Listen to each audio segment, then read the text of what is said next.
Dragon Ball Z is and forever will be the catalyst. To say that the Dragon Ball franchise was successful across many different cultures and periods of time is an understatement. In fact, in some ways, it undersells just how iconic it is. You'd be hard-pressed to go around the world and not find people who know who Goku is. And that's because it stands as a towering monument in the world of manga and anime, not just for its iconic characters and epic battles, but also for its unparalleled success in marketing and global and cultural impact. From its inception to the present day, the Dragon Ball franchise has demonstrated a mastery of marketing strategies that have propelled it to unprecedented heights of popularity and commercial success, making it arguably the greatest marketed anime of all time. One of the key factors behind Dragon Ball Z's marketing triumph is its strategic approach to building a multi-platform franchise. Beyond the original manga and anime series, Dragon Ball Z expanded into video games, merchandise, movies, and spin-off series, creating a vast and interconnected universe that catered to fans of all ages and interests. By diversifying its offerings and extending its reach across multiple mediums, Dragon Ball cultivated a dedicated fan base that eagerly consumed every new product and iteration of the franchise. But perhaps the thing that was most central to making Dragon Ball Z's marketing prowess as timeless and universal as it became was because, at its core,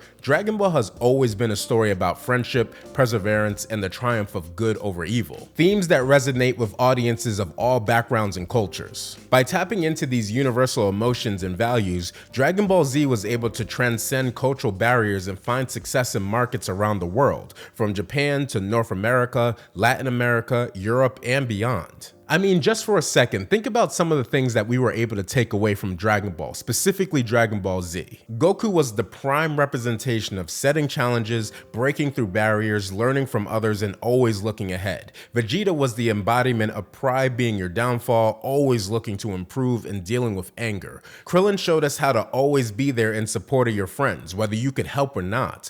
Trunks showed us that you should never lose hope. Gohan showed us how to not lose yourself and to use your power wisely. Piccolo showed us how to be the ultimate stepfather. Okay, I'm just messing, but if you knew the Goku father joke, then you know exactly where I'm coming from. Suffice to say, there are a lot of lessons to learn throughout Dragon Ball as a whole. Hell, even the villains taught us how overconfidence and underestimating your opponent just because you think you have it in the bag is a bad idea. It also, kind of ironically, showed how your biggest enemies could actually become friends, or at the very least teammates. Shoot, you think Fast and Furious has a penchant for turning bad guys into good guys? Just look at Dragon Ball Z's track record. Goku quite literally saw the good in just about everyone. And that's the thing, it's so easy to recall all of those themes, which is probably why it was so easy for Dragon Ball Z to capitalize on the power of nostalgia and fandom to fuel its marketing machine. Look how easy Super was able to just come in and take over. People were having watch parties for every episode. The Broly movie came through and made $115 million worldwide off of a budget of $9 million. I mean, for many fans, myself included, Dragon Ball Z holds a very special place in their hearts. And in many of those cases, it's representing cherished memories of childhood and adolescence. By leveraging this emotional connection, Dragon Ball Z specifically was able to generate excitement and anticipation for new releases, events, and merchandise, ensuring continued engagement and loyalty from its fan base. Essentially, it had everything going for it. The marketing of Dragon Ball Z also benefited from savvy promotional tactics and partnerships with other brands and companies, from cross-promotional campaigns with fast food chains and toy manufacturers to collaborations with popular media franchises. Dragon Ball Z was adept at leveraging its brand equity to reach new audiences and expand its reach into new markets. Thus, by aligning itself with other successful brands and properties, Dragon Ball Z was able to amplify its message and extend its influence far beyond the realm of anime and manga fandom.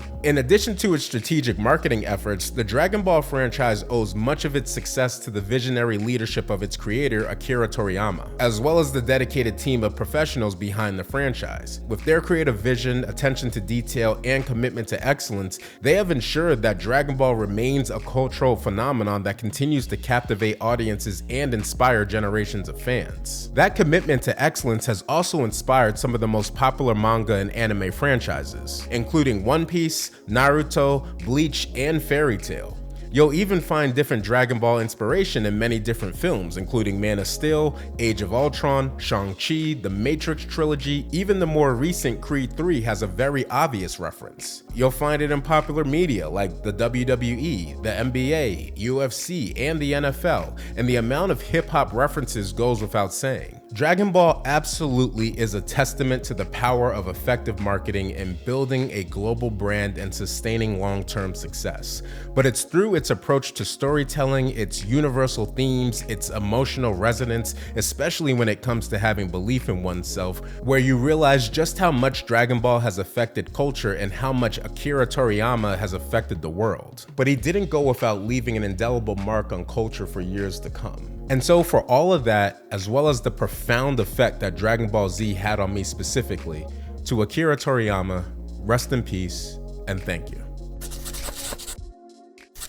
Also, I'm just gonna put this out there. A good amount of us attempted to see if we could become maybe not a Saiyan, but at least something more of ourselves by digging really deep and screaming, right? I mean, we did it in secret. It's not like we put it online like that kid did a couple of years ago.